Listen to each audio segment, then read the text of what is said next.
नमस्कार दोस्तों। आज की इस वीडियो में मैं आप लोगों से डिस्कस करने जा रहा हूँ सिलिकॉन वैली बैंक क्राइसिस के बारे में। अच्छा, क्या है ये सिलिकॉन वैली बैंक का पूरा मामला?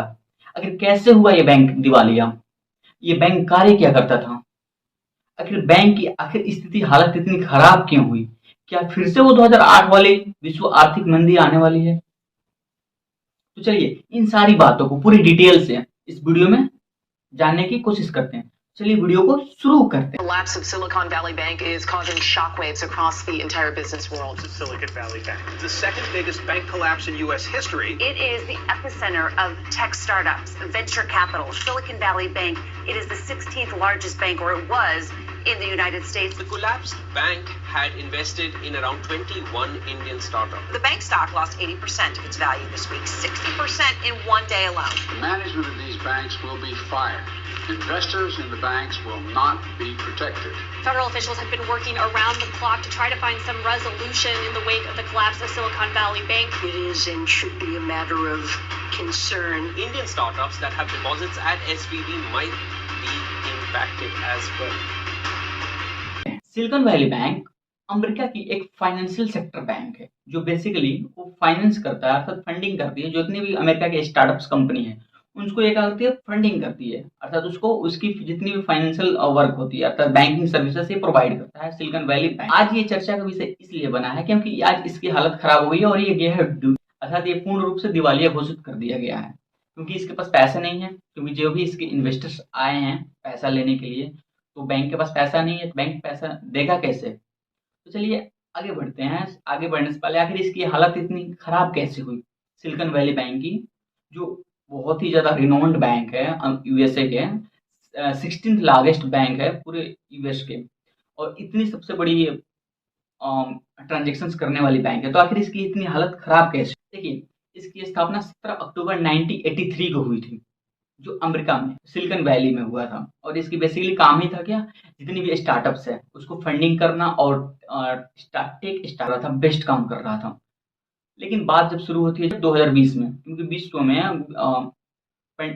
वर्ल्ड वाइड पैंडेमिक आया था कोविड-19, जो पूरे विश्व की इकोनॉमिक्स को डिसबैलेंस कर दिया था। उसी टाइम पे जब अमेरिका की जैसे सेम कंडीशन हुई थी, तो अमेरिका के भी इकोनॉमिक्स डिसबैलेंस हो रहे थे, तो उस टाइम पे अमेरिका की जब इकोनॉमिक्स को बचाने के लिए वहाँ के गवर्नमेंट क्या की, जमकर पैसा बाँटा। क्योंकि जब भी इकोनॉमिक्स आई थी तो सारी अर्थव्यवस्था अस्त व्यस्त हो गई थी और फैक्ट्रीज बंद खुल नहीं रहे थे, लोगों की नौकरियाँ जा रही थी, जिसके कारण कि इनकम का कोई स्रोत नहीं रहा था, पब्लिक परचेजिंग पावर घट रहा था और इकोनॉमिक्स डूब रही थी। और जब इकोनॉमिक्स डूब रही थी तो अमेरिका गवर्नमेंट क्या कि अपनी इकोनॉमिक्स को बचाने के लिए ब्याज दर को 0.08% कर दिया, और जिस कारण अमेरिका में खूब पैसा बांटा गया। इसके कारण जब अमेरिका के आम लोगों के पास पैसा आ गया तो फिर वो क्या किए, अपनी परचेसिंग पावर बढ़ाए और वस्तुएं खरीदने लगे।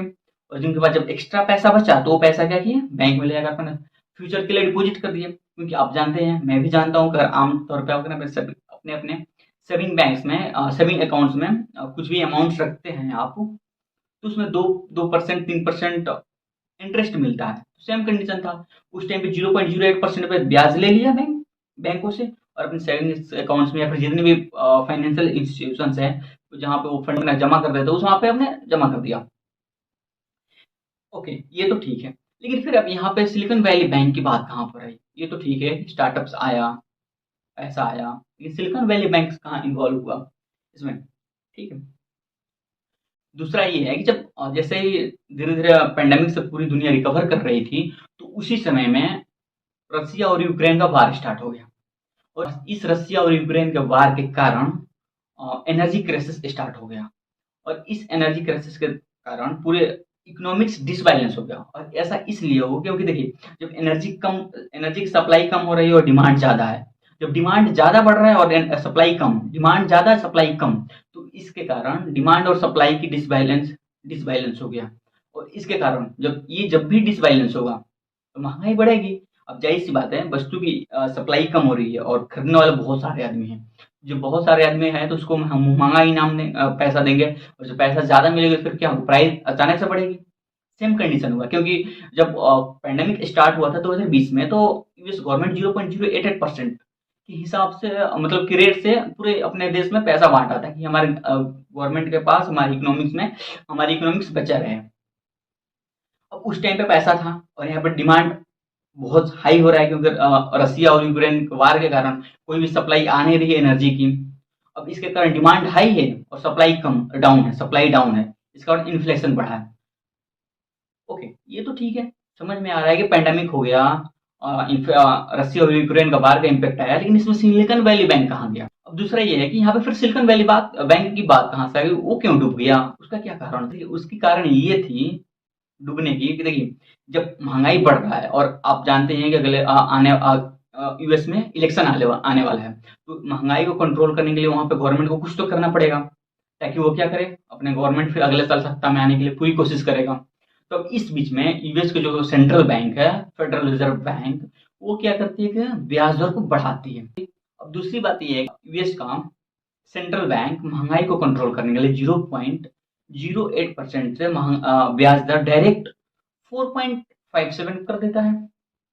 अब इसका इम्पैक्ट इतना पड़ता है कि बहुत सारे बैंकों की एसेट्स और लायबिलिटी की जो बैलेंस होती है, अर्थात बैलेंस शीट की पूरी सिस्टम से हिल जाती है, पूरी बैलेंस शीट हिल जाता है। अब इसका कारण ये है कि देखिए जब जिस टाइम पे यूएस गवर्नमेंट अपना इकोनॉमिक्स बचाना चाहता था, उस टाइम पे उन्होंने क्या किया, ब्याज दर कम कर दिया और लोगों के पास खूब पैसा भेजा। इस खूब पैसा भेजने के कारण वहां के लोगों के पास पैसा आया और उस पैसे में सोचो उन्होंने क्या किया, कुछ अपने सेविंग्स अकाउंट्स में डाल दिया, अपने मतलब फ्यूचर्स के लिए रिजर्व कर दिया। सेम कंडीशन है कंपनियों के साथ में भी, उस टाइम पे कम इंटरेस्ट पे पैसा मिला था, ठीक है, वो पैसा ले लिया और अपने अपने बैंकों में डाल दिया। और ये स्थिति लगभग सारे बैंकों के पास थी। लेकिन इसमें सबसे ज्यादा इम्पैक्ट सिलिकॉन वैली पे इसलिए पड़ा क्योंकि सिलिकॉन वैली बैंक थी स्टार्टअप्स कंपनी, और इसमें जितने भी ट्रांजेक्शन थे वो बहुत हाई वैल्यू के ट्रांजेक्शन थे। और जो छोटे वैल्यू और जो बैंक थे वो डायरेक्ट पब्लिक सेक्टर थे, मतलब पब्लिक का डायरेक्ट इंटरव्यूशन था उसमें, तो उसमें ज्यादा इम्पैक्ट देखने को नहीं मिला, लेकिन इसमें बहुत ज्यादा देखने को मिला।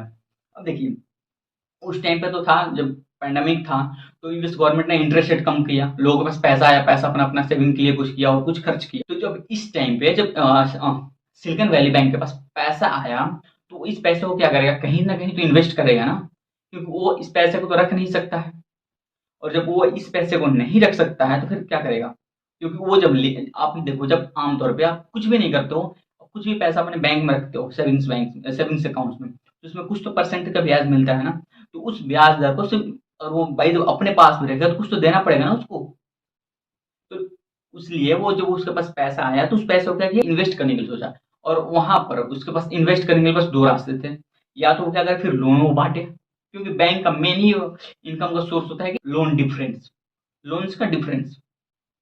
ओके, और दूसरा कंडीशन था कि ये गवर्नमेंट्स के साथ इन्वेस्ट करे, अर्थात गवर्नमेंट्स बॉन्ड्स में इन्वेस्ट करे। ओके, इसका ऑप्शन इसलिए फेल मार गया क्योंकि गवर्नमेंट ऑलरेडी जो ब्याज दर 0.088% कर दिया था, तो दूसरों बैंकों से इतना ज्यादा उसको लोन मिल रहा था तो उसके बैंक को कोई पूछ ही नहीं रहा था। और तो फिर उसके पास दूसरा ऑप्शन क्या बचा, वो इन्वेस्ट करे कहाँ पे, गवर्नमेंट बॉन्ड में। ओके, गवर्नमेंट बॉन्ड में इन्वेस्ट करना डायरेक्ट 50-50 का खेल है, अर्थात कि इसमें बहुत ज्यादा रिस्क भी है और बहुत ज्यादा प्रॉफिट भी है, अर्थात जितना रिस्क उतना प्रॉफिट। अब इसमें उसने क्या किया, लगभग 85% पैसा अपना उसमें डाल दिया गवर्नमेंट बॉन्ड में, क्योंकि उसमें रिटर्न बहुत ज्यादा मिलता है, यील्ड बहुत ज्यादा होती है गवर्नमेंट बॉन्ड में। और वो ये सोचा कि हम इसमें पैसे इन्वेस्ट करेंगे, इसमें यील्ड ज्यादा मिलेगा, मैं अपने इन्वेस्टर्स को अर्थात अपने कस्टमर्स को बहुत ज्यादा रिटर्न दे सकता हूँ और खूब अच्छा प्रॉफिट भी खुद वही कमा सकता हूँ। अब इस कारण में ये तो हो गया, यहाँ तक की बात सब कुछ सही चल रहा था यहाँ तक। लेकिन जब बात आती है फेडरल रिजर्व बैंक की, वो क्या करता है कि ब्याज दर की बढ़ाता है, और जब ब्याज दर बढ़ाता है तो आप ये ऐसा समझ लो कि डायरेक्ट इन्वर्सली प्रोपोर्शनल होता है, इन्वर्सली प्रोपोर्शनल, कि जब ब्याज दर बढ़ेगा तो गवर्नमेंट बॉन्ड्स की वैल्यू घटेगी, और जब ब्याज दर घटेगा तो बॉन्ड्स की वैल्यू अर्थात गवर्नमेंट सिक्योरिटीज की वैल्यू बढ़ेगी। अब सेम कंडीशन हुआ यहाँ पर, क्या हुआ कि जब ब्याज दर बढ़ा और कोई बैंक पैसा दे नहीं रहा है, बहुत हाई रेट पे दे रहा है, और इस टाइम पे जो फिर वो बात याद है जब 2020 की, जो जितने बैंक ने दे रखा था पैसा, वो क्या किया, अपना अपना पैसा फिर निकालने आ गए, और इसके पास पैसा है नहीं, क्योंकि जितनी भी पैसा है वो कहाँ इन्वेस्ट कर रहा है, लॉन्ग टर्म में, गवर्नमेंट बॉन्ड में, क्योंकि वो देता है ये बहुत ज्यादा प्रॉफिट, बहुत ज्यादा यील्ड देता है।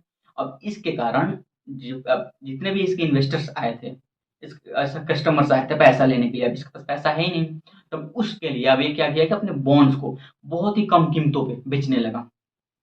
और इसके कारण से अब उसके पास इतने उसके कस्टमर्स आ गए कि अपने मतलब वो बहुत ही कम रेट पे अपने बॉन्ड्स को मजबूरन बेचना पड़ा, और तब फिर भी उस सारे बॉन्ड्स बेचने के बाद भी ये पूरी पैसा लौटा नहीं पाया।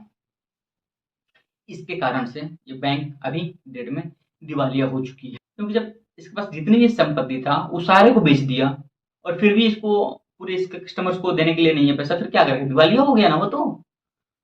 अभी देखिए इसकी सबसे बड़ी यहाँ पे गलती ये है कि यहाँ पे वो ध्यान न दिया, क्योंकि इसके पास जो पैसा आया है वो शॉर्ट टर्म लाइबिलिटी है। अच्छा, जो इसके पास आया है वो 1 साल 2 साल में फिर वो वापस चला जाएगा, जैसे जैसे पैंडेमिक होगा, सारी दुनिया रिकवर करेगी, फिर अर्थव्यवस्था सही से आएगा अपने बैलेंस पे, फिर ये पैसा वापस चला जाएगा मार्केट में, क्योंकि फिर जब ब्याज दर बढ़ेगी फिर लोगों के पास पैसा कम आएगा, फिर वो पैसा जाएगा वापस। लेकिन इसने क्या किया कि सारे पैसे को लॉन्ग टर्म में इन्वेस्ट कर दिया, अर्थात 10 साल के लिए 5 साल के लिए, इतने लॉन्ग टर्म में इन्वेस्ट कर दिया। अब देखिए क्या इसके कारण फिर से आर्थिक मंदी आ सकती है, तो जवाब है नहीं। ऐसा क्यों? क्योंकि देखिए जब इसकी ये जो बैंक है सिलिकॉन वैली बैंक, इसके इकोनॉमिक्स से कुछ खास सेक्टर पे ही इफेक्ट है, अर्थात पूरी इकोनॉमिक्स पे नहीं है। जैसे कि 2008 में लेमन ब्रदर बैंक क्राइसिस हुआ था, उसके जैसा इसका नहीं है। इसका कुछ खास पार्टिकुलर क्षेत्र में है, जैसे कि आईटी सेक्टर में हो गया, जितनी भी इंडिया के जितनी भी स्टार्टअप्स कंपनीज है उसके लिए हो गया। हाँ, इससे ये जरूर होगा कि पूरी अमेरिका के साथ साथ यहाँ की इंडिया की भी, क्योंकि इंडिया में बहुत ज़्यादा उन्होंने इन्वेस्ट स्टार्टअप को पैसा फंडिंग कर रखा था, जैसे पेटीएम को हो गया, स्पॉटिफाई, बहुत सारी कंपनीज हैं, इन सबको ये क्या कर रखा था, फंडिंग स्टार्टअप्स के लिए पैसा इन्वेस्ट कर रखा था। बाकी औरों से इसका कनेक्शन नहीं था, क्योंकि ये आम जनता से इसमें कुछ कनेक्शन लेन देन ही नहीं था। और जब आर्थिक मंदी कब आई, 2008 में, क्या हुआ था, पूरी बैंक्स पूरी इकोनॉमिक से डूब गई थी, लेकिन इससे कुछ नहीं। वहां ये जरूर हुआ कि इसका कुछ हिस्सा मतलब बैंक में चला गया, डूबने वाला है कुछ हिस्सा, लेकिन पूरी तो डूबा नहीं है, ये तो कंफर्म। तो इससे बेफिक्र रहिए, और ऐसा कुछ नहीं है कि फिर से आर्थिक मंदी आने वाला है। तब तक के लिए मिलते हैं अगले वीडियो में। जय